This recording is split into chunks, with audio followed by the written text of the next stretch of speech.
September 15th, 1950. On paper, the war is already decided. In the south, the last United Nations line is bent into a cramped corner around Pusan, a pocket of coastline that feels less like a battlefield and more like a cage. North Korean T-34s have spent the summer rolling downhill, and the men following them have started to believe in a simple equation. Pressure plus time equals victory. So they pour everything they have into the southeast. Guns, trucks, fuel, infantry, pride. The whole weight of a young army pushing toward the sea, certain the Americans will be forced to choose between retreat and drowning. And on the opposite coast, far from the noise, Inchon sits like an afterthought. Not because it's unimportant, because it's impossible. The charts say it, the tides prove it. And every sailor who has ever watched the Yellow Sea breathe in and out knows it in his bones. Here the water doesn't simply rise and fall, it vanishes, it returns. It behaves like a living thing with moods. When it drains away, it leaves behind miles of mud, gray, slick, hungry mud that can hold a boot the way a hand holds a wrist. When it comes back, it doesn't arrive politely. It rushes in hard enough to flip small craft, hard enough to make a man doubt whether the sea is water or muscle. Inchon has no beach in the way Hollywood imagines a beach. It has seawalls, stone and concrete edges built for ships and cranes, not for men running with rifles. At low tide, you don't step off a landing craft into sand. You stare up at a vertical barrier and understand you are trying to climb a city. In the rear defense bunkers around Seoul, this geography has become doctrine. The tide is a fortress. The mud is a moat. The seawall is the castle face. You don't garrison a fortress like that with your best units. You use nature as your soldier and spend your real men somewhere else. That's why, before dawn, a lookout on Wolmi-do, an island squatting at the mouth of Inchon Harbor like a locked gate, peers into the fog and expects to see nothing. Maybe a fishing boat, maybe debris, maybe the flat, empty line of sea that proves the world is still following the rules. Instead, he sees the horizon start to move. At first, his mind refuses to name it. Fog does that to you. It makes you cautious with certainty. But then shapes slide out of the gray, one after another, dark blocks stacked against the lightening sky. Masts, superstructures, funnels, lines of steel that don't belong here. Not a ship, a city. Hundreds of hulls, layered deep, disciplined and impossible in their calm. Destroyers cutting a narrow path. Cruisers holding station like patient animals. Transports behind them, fat with men and equipment. The kind of armada you build when you intend to change the direction of a war in a single day. In the Wolmi-do bunkers, phones begin to ring. Not with the steady voice of procedure, but with something higher, sharper. Questions being thrown like knives. It can't be here. It shouldn't be here. Every assumption the KPA has been living inside for weeks is suddenly lit from behind, like a paper wall with a fire pressing close. Then the fleet speaks. The first heavy shells tear through the fog with a sound that doesn't echo so much as it arrives everywhere at once. Over the water, through concrete, in the lungs, the island shakes. Dust falls in soft curtains from bunker ceilings. Somewhere above ground, the world becomes smoke and splinters, the air punched over and over, until it forgets how to be quiet. A few defenders stumble outside and see their familiar ridgelines being ripped apart in slow, bright impacts. They see palm-sized flashes from ship guns out at sea and the delayed hammer blow of detonation on land. They hear the unnatural rhythm of naval fire, measured, paced, relentless. Not the frantic exchange of infantry, not the scattered coughing of mortars. This is industrial violence, calm and deliberate, like a machine doing its job. Confusion doesn't mean ignorance. It means the brain has more inputs than it has slots to arrange them. Somewhere inland, an officer clutches a file of intelligence reports that were supposed to explain the future. For days they'd been told to expect a landing at Kunsan, farther south. Better beaches, better approaches, the kind of place a sane commander would choose if he wanted to live. There had been signs, bombing patterns, rumors, even scraps of paper, briefings, maps, pointing in that direction. So, the mind tries to salvage the old world by labeling what it's seeing now as a trick, a feint, a show. A loud distraction meant to pull forces away from the real strike. But the ships do not behave like a feint. They don't fire and drift back out to sea. They press forward into the flying fish channel, into water that twists like a clenched fist. Narrow, winding, mined. At least, it's supposed to be mined. A place where one sunken hole could turn a fleet into a traffic jam of steel. A place where charts make confident promises about death. Yet the leading destroyers move as if they have practiced this in their sleep. They cut through the channel with a precision that feels insulting. No hesitation, no searching. No blind probing. As dawn strengthens, aircraft come in low. Corsairs with gull wings, raiders heavy with ordnance. They don't wander. They hunt. Every time a gun position reveals itself, every time a vehicle tries to relocate, the sky seems to notice. A shadow passes over a ridgeline, and seconds later, rockets tear the earth open. A truck that was a plan becomes a fire. The KPA's coastal units are used to thinking in lines. Front, rear, supply, reserve. Inchon was rear, safe, quiet. Now the rear is full of noise and smoke, and the men who were supposed to be guarding a locked door are watching the lock melt. By morning, high tide, the first landing begins on Wolmedu itself. Landing craft buck through chop and current, doors dropping down, Marines stepping into chaos that smells of salt, cordite, and wet earth. The island is small, but it matters. It overlooks the harbor. It is the keyhole, and whoever holds it decides whether the larger landings live or die. The fight is sharp and quick, made quicker by everything that came before it. By noon, the island is in American hands, and then the water starts to leave again. This is the moment Inchon's defenders have been waiting for. Not because they understand the invasion, but because they understand physics. They watch the tide pull away as if a giant hand is dragging a carpet off the seabed. The sea level drops fast. The mud appears again. Gray, shining, endless. The larger ships settle into it.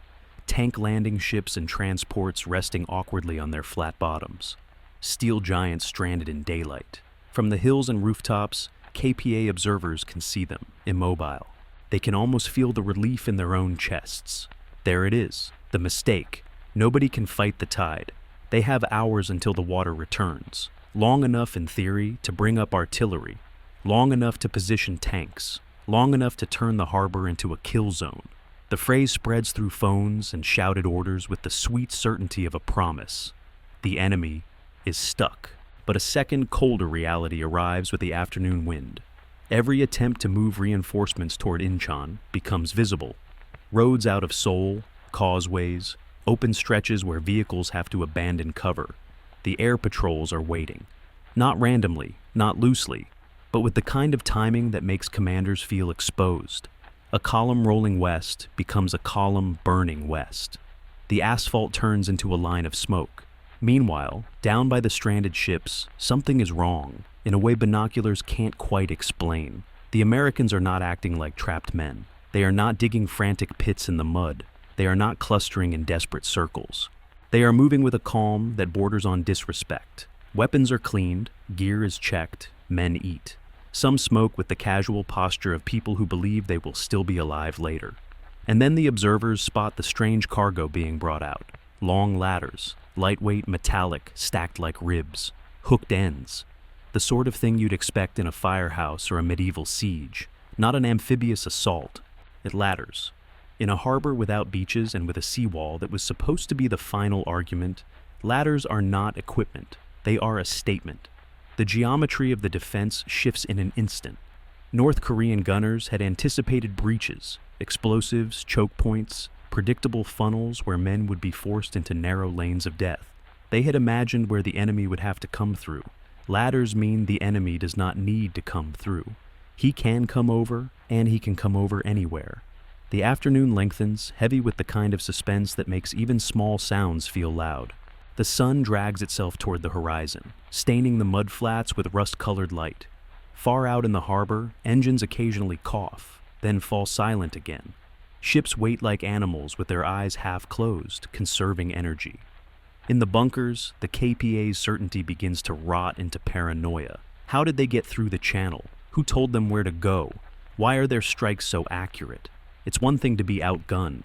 That can be explained with numbers. It's another thing to feel seen. To feel as if the enemy has a hand on your shoulder in the dark, steering you away from whatever plan you're trying to make.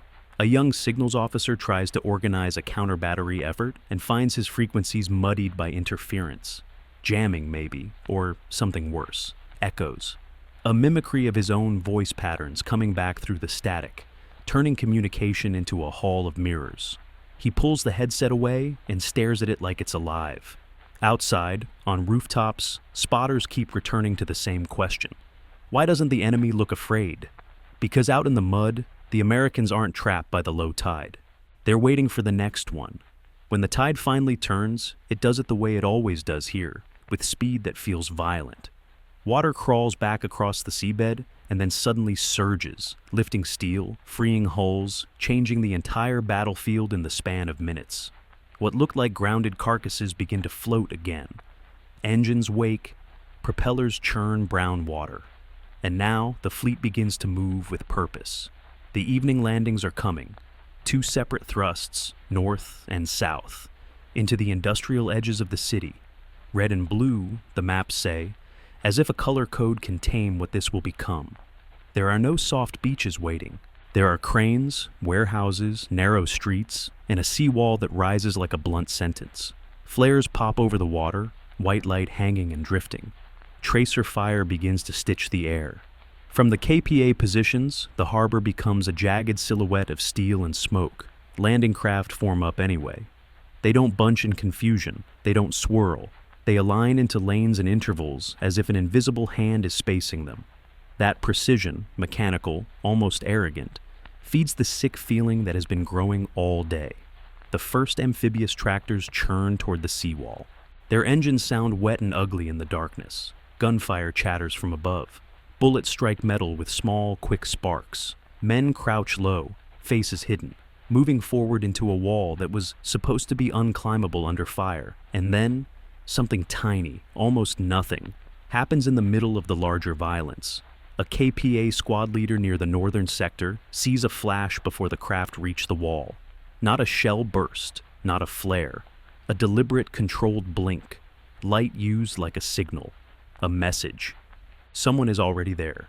The thought lands in the mind like a stone dropped into a still pond, sending rings outward fast.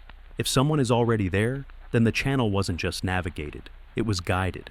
If someone is already there, then the airstrikes aren't just sharp. They're informed. If someone is already there, then the impossible wasn't overcome by luck. It was dismantled piece by preparation. The ladders come up. Hooks bite the top edge of the seawall with a metallic clank that carries through the smoke. Marines begin to climb, silhouettes rising into tracer light. And for the first time that day, the KPA defenders feel something beyond confusion. They feel violated, because the real fortress of Inchon was never the wall. It was the belief that nobody could arrive here. And belief is a brittle building. It collapses fast once the first crack appears. Hours earlier, before the dawn bombardment, before Wolmi-Du, before the mud, before the waiting, another crack had already been made, a quieter one, a crack made by hands instead of shells. Out near the mouth of the harbor, on a rocky speck of land called Palmi-Do, a lighthouse sits with its glass eye dark. It has been sabotaged, stripped, left dead on purpose. Without it, the channel at night is a suicide course even for confident ships. At 00:50 in the morning, when the sky is still black and the sea is only a whisper, the lighthouse suddenly breathes. A beam cuts out across the water, clean, rhythmic, unmistakably human. Flash, sweep, flash. In a command post on the mainland, an officer steps outside and stares at the horizon, expecting darkness. Instead, he sees the light, and in that instant, before the first Marine has even touched the seawall, the most terrifying possibility takes shape. The Americans weren't just coming. They'd been here. They'd been here. That single idea is worse than any shell, because shells can be counted, fleets can be photographed, divisions can be tracked on a map with neat arrows and confident predictions. But they were already here turns the rear into a haunted house. Inside the KPA command posts, the war changes shape. It stops being a contest of steel and becomes a contest of ghosts. Officers who have spent the summer trusting distance and terrain suddenly begin to distrust their own walls. They look at their telephone lines like they're infected. They look at messengers like they're carriers of bad luck. They stare at their own maps. those clean, authoritative sheets of paper, and feel something like betrayal. Out on the seawall, the betrayal has a sound, metal hooks biting stone, a ladder's thin rattle, boots on concrete. The Marines come over the top in silhouettes, black cutouts against flares that hang in the smoky sky like small moons. And the defenders, trained to pour fire into expected breach points, find their kill zones suddenly irrelevant. Machine guns hammer where no one is. Mortars drop into empty angles. The fortress is being climbed like a fence. This is not a clean beach landing, it's a robbery. The city's industrial edge, warehouses, cranes, narrow lanes between stacked cargo, turns into a maze where every corner is a question. The smoke doesn't drift away, it settles. It mixes with the salt air. It crawls into throats and makes men cough at the worst possible moment. In the darkness, the KPA tries to do what armies always do when surprised: form a line. But lines don't form well in a place where the enemy is already behind your assumptions. The 1st Marine squads move like water through the gaps. They don't pause to argue with strong points. They flow around them. They go for intersections, power stations, radio nodes, command posts, places that make a defense feel like a defense. When those places go silent, the rest of the city starts to feel less like a battlefield and more like a collapse. And still, the question keeps burning in the back of every KPA officer's mind. How? How did they navigate the channel? How did they time the tide so perfectly? How did their aircraft find vehicles that hadn't even fired yet? A KPA artillery lieutenant drags a field gun into a firing position behind a warehouse, sweating in the night. He thinks he is hidden. He thinks he has found a pocket of safety between the flare bursts. A few minutes later, rockets slam into the area with a precision that feels personal. He survives, barely, and the thing that terrifies him isn't the explosion, it's the certainty behind it. It's the sense that somewhere, someone is looking at his exact patch of ground and saying, "There." That feeling spreads. It becomes paranoia with legs. Instead of fighting the Marines, some KPA squads are pulled off the front to hunt for the someone. They move through alleys with rifles raised, shining flashlights into doorways, yanking civilians out of hiding places, interrogating men whose only crime is being alive in the wrong city at the wrong hour. The search is frantic and unfocused because they don't know what they're searching for. A radio, a signal lamp, a spy, a traitor, a resistance cell, anything that explains the unexplainable. But the truth is uglier than a traitor, because the truth means the Americans didn't just break in, they were invited in by preparation. And preparation, unlike luck, can be repeated. In the harbor, more steel arrives. LST ramps slam down with a thick, heavy clunk. Amphibious tractors churn through dark water that smells like diesel and mud. Men jump, slip, catch themselves, keep moving. The seawall climbs turn into a rhythm. Ladder up, hook set, boots climb, bodies spill over. Again, again, again. The KPA's attempt to counterattack begins with the growl of engines. T-34s, those same tanks that have spent the summer bullying their way south, roll toward Inchon from the direction of Seoul. In daylight, they are terrifying. In propaganda posters, they are unstoppable. Under this night sky, under carrier aircraft that prowl like hawks, they are targets. The first time a tank breaks cover onto an open stretch of road, flares bloom overhead. White light washes the asphalt. A shape moves below. And then, almost immediately, the night answers with the hard snap of rockets and bombs. The tank column doesn't vanish, but its momentum does. By midnight, the KPA realizes something else. Their city is not just being attacked. It's being mapped in real time. The Marines move as if they already know which streets are dead ends, which warehouses are fortified, where the mines are thickest, where the seawall is lowest. They hit the right places with the right tools. They climb the wall at sections that make the least sense for a defender to watch. Sections that look uniform until you see them up close. The seawall, the proud stone face of the harbor, has imperfections. Cracks, lower points, old patches of repair, places where a hooked ladder catches better. The KPA had treated the wall like a single, unbroken idea. The Americans treat it like a detailed object, and in war, details are destiny.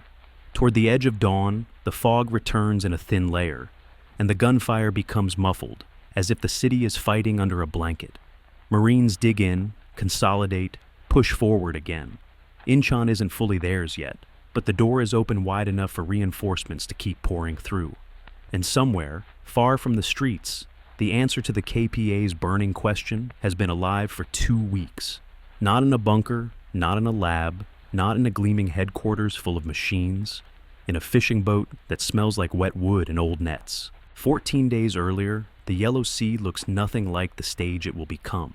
It is just water and wind and the low, constant threat of being seen. A destroyer sits offshore in darkness, lights out, quiet, because everything about this mission depends on invisibility. A smaller craft peels away from it, a local boat that belongs in these waters. It rides low. It makes almost no wake. Inside it, a handful of men crouch with weapons that feel too small for the size of the war they're trying to bend.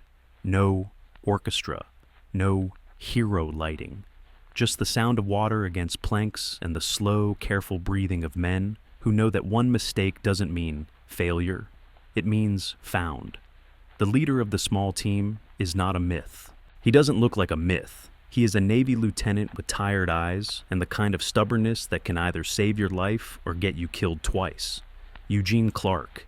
He isn't here to fight a battle. He's here to build one out of measurements. The first island they use is a speck of land at the mouth of the harbor, close enough to watch, far enough to hide, if you're careful and lucky and the locals don't turn you in out of fear.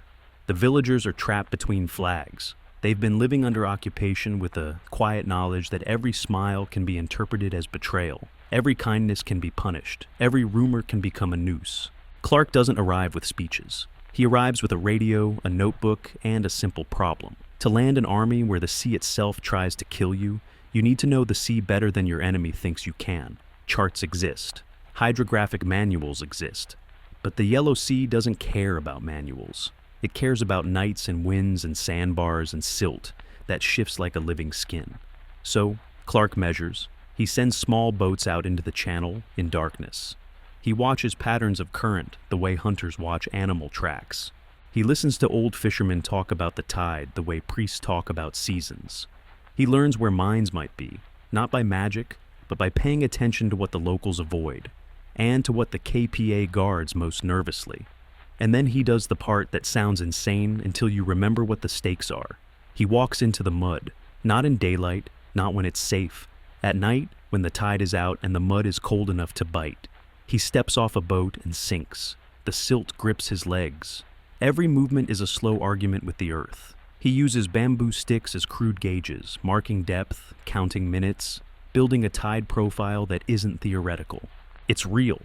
He comes back soaked and shivering, hands numb, and writes numbers into his notebook by the light of a covered lamp. Those numbers will decide where ships go and when they can leave again. Somewhere across the water, KPA patrols move along a shoreline with rifles and flashlights, their beams occasionally slicing the darkness. The distance between hunter and hunted is not miles. Sometimes it is yards. The second thing Clark needs is harder than tide math. He needs the wall, because the wall is what makes Inchon truly impossible. A ship can arrive, a boat can land, but a man facing a vertical barrier under fire becomes a stalled plan. The KPA knows this. They expect explosives, breaches, funnels. Clark needs to break that expectation with specifics, so he scouts the seawall where he can, through binoculars, through conversations, through brief, dangerous glimpses from small boats moving like thieves near the harbor edge. And he discovers what the defenders missed, because they didn't think anyone would ever look closely enough to matter.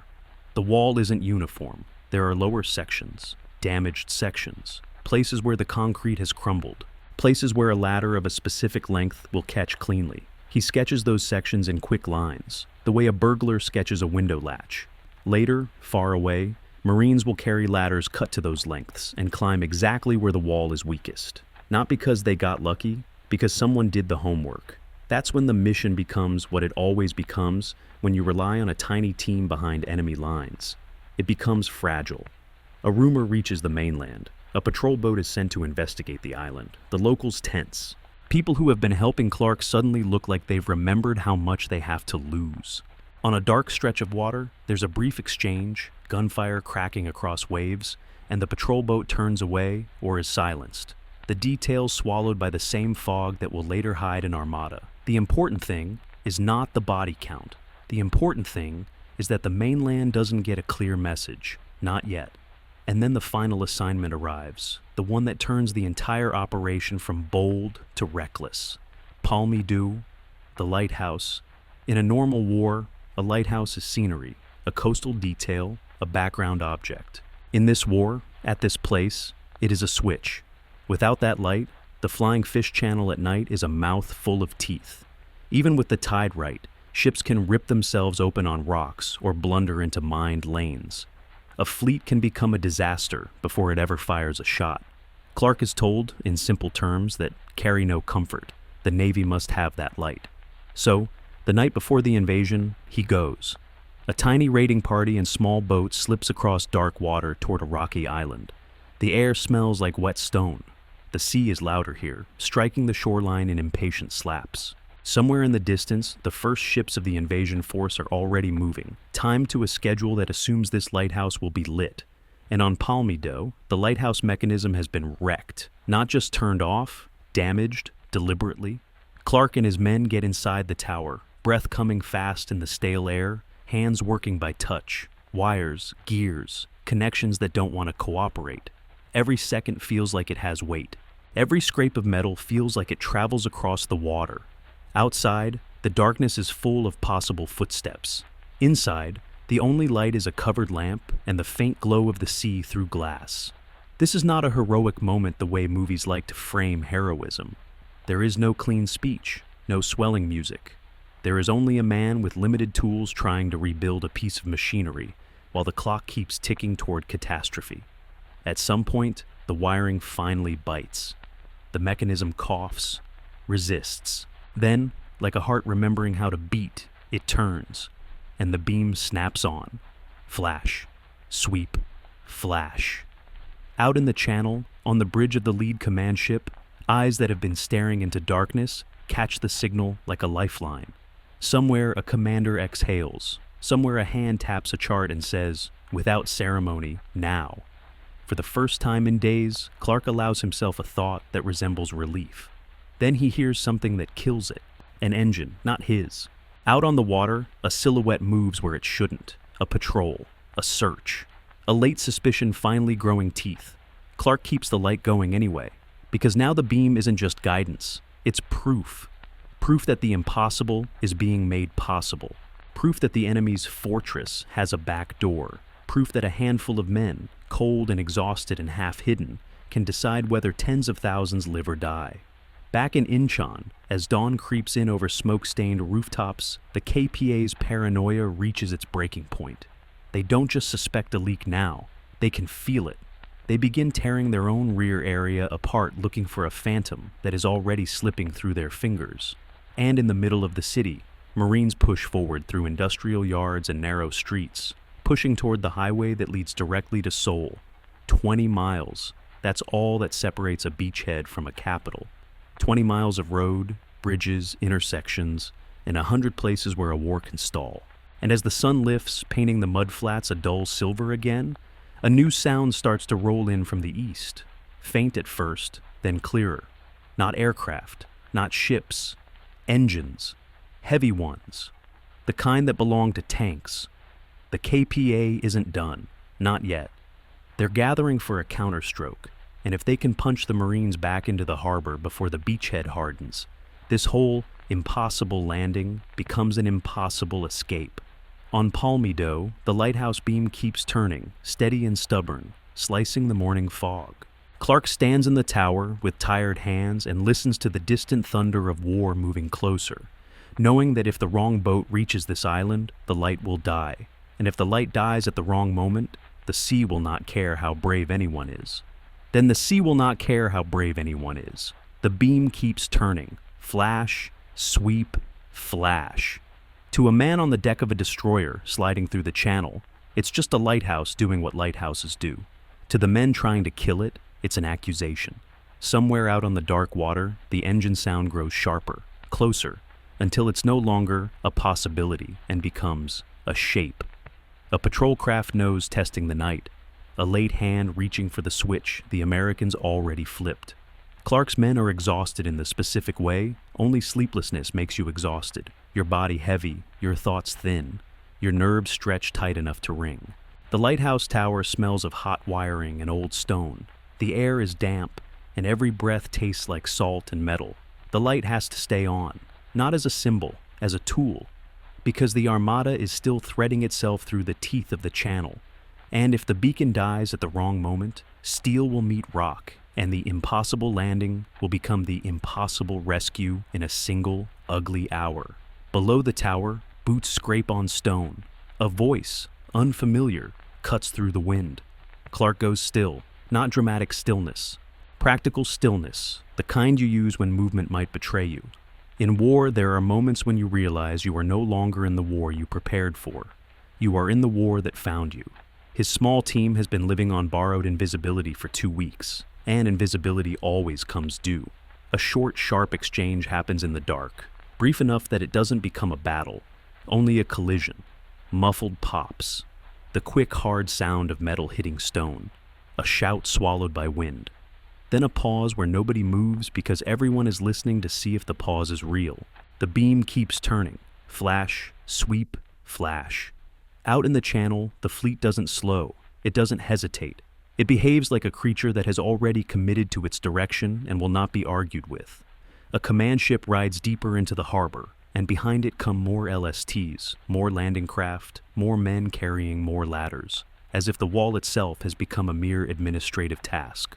The next hours decide the truth of the whole gamble. Inchon, for all its mud and seawalls and tides, is not the final objective. It's the handle on the door. The door leads to soul, and soul is the spine. If the spine breaks, the whole summer of KPA momentum collapses forward, like a man running downhill who suddenly finds his legs missing.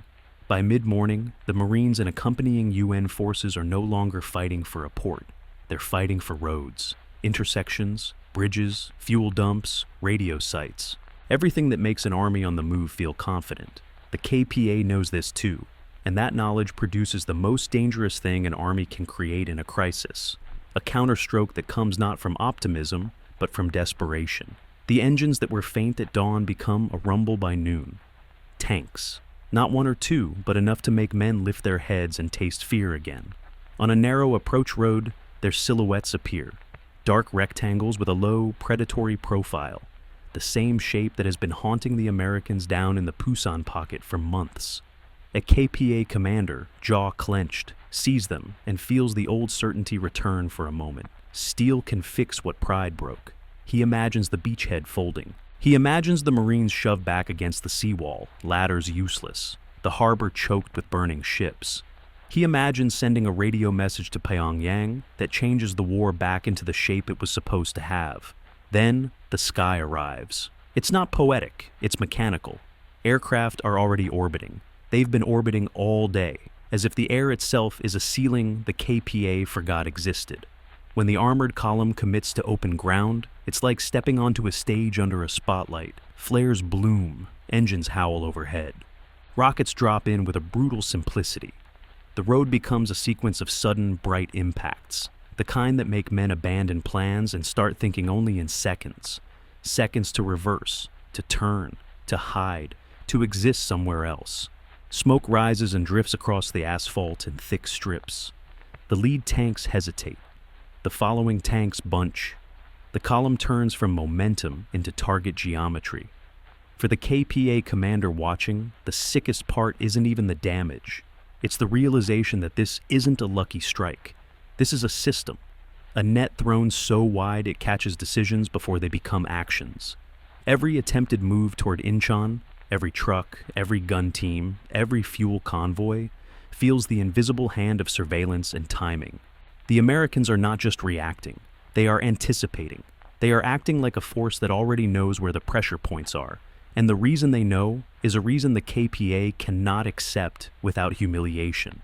Somebody measured. Somebody watched. Somebody stood in the mud with a stick, shivering under moonlight, and turned a natural fortress into a schedule. As the day progresses, the city's soundscape changes. Early chaos becomes sustained violence. The long grind of close-range fighting in alleys and warehouses. The metallic clatter of ladders dragged and rehooked.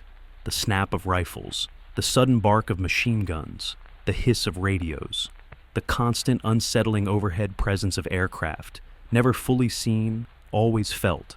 The air smells like diesel and brick dust, like seawater thrown onto hot concrete. Men's throats sting, eyes water. Every breath tastes like the harbor. By late afternoon, Inchon is no longer an idea. It is possession. The harbor installations are in UN hands. The city's defensive structure, which relied on the belief that no one could take it, has been peeled back like tin. And that's when the consequences begin to ripple outward faster than the tide. Because once Inchon is open, it's not just an invasion. It's a knife in the KPA's back. The units hammering at the Pusan perimeter are suddenly not the spear anymore. They are a spear with its shaft being sawed in half. Their supply lines, roads, rail, fuel, are threatened. Their rear areas become uncertain. Their maps, which had promised safety north and west, start turning into liabilities. In Seoul, panic doesn't arrive as a single scream. It arrives as hundreds of small messages. A port has fallen. The Americans are coming east. The roads are under air attack. Communications are unreliable. Someone lit the lighthouse. That last one, ridiculous on the surface, becomes the detail men can't stop repeating because it contains the poison of the whole truth. If the lighthouse could be turned on, then anything could be touched. The war that felt predictable now feels penetrated. The battle for Seoul becomes the next brutal chapter, and it's a different kind of fight. Dense streets, bigger stakes, symbolic weight heavy enough to crush sober thinking. Every regime understands the power of capitals. They are not just cities, they are declarations. Losing one doesn't only cost terrain, it costs the story you've been telling your own people. And story is what both sides are always selling, even when they pretend they're only selling strategy. Days blur into each other with the same repeating textures: smoke, shouting, exhaustion, the hard work of dragging weapons into new positions, the sudden violence of contacts in streets that look identical under dust. Inchon's seawall, once the confident line between land and sea, is now just background. The battlefield has moved inland, and the tide has been replaced by something even less forgiving: momentum. For the KPA, the shock becomes a collapse of assumptions. For the Americans, the shock becomes something else, something more dangerous: pride. Because Inchon works so well that it feels like proof of destiny. When a plan that everyone calls suicidal succeeds, it doesn't just validate the plan, it validates the planner. It turns caution into an insult. It turns doubt into a weakness you mock. The lighthouse beam that night, flash, sweep, flash, doesn't just guide ships. In the minds of the victors, it becomes an omen, a sign that audacity is its own armor. And in Tokyo, in headquarters far from the mud, men begin to talk like the war can be ended by willpower alone. They begin to talk in clean lines again, north to the 38th, beyond it, keep going. Don't slow down, don't let them breathe. Because when you win a miracle, you start to believe you manufacture miracles. On Palmido, the small team that made the miracle possible doesn't get parades, they get silence. Clark's world shrinks back down to the size it always was: a few men, a radio, a coastline that is still hostile even after you win. He watches the fleet pass, watches the harbor fill, watches the war pivot on the hinge he helped grease, and he understands something the grand planners almost never have time to feel. This wasn't inevitable. It was fragile. It could have failed for 100 tiny reasons. A patrol boat arriving 1 hour earlier, a wire that wouldn't bite, a villager too terrified to help, a lighthouse that stays dark. Inchon becomes a legend in the way all decisive victories become legends. Simplified, sharpened, turned into a story that fits in a sentence. He landed where it was impossible. But the real story is messier. The real story is a war decided not by a single bold move, but by hundreds of small, unromantic acts: measuring, listening, persuading, waiting, fixing, and refusing to be seen until the moment visibility becomes power.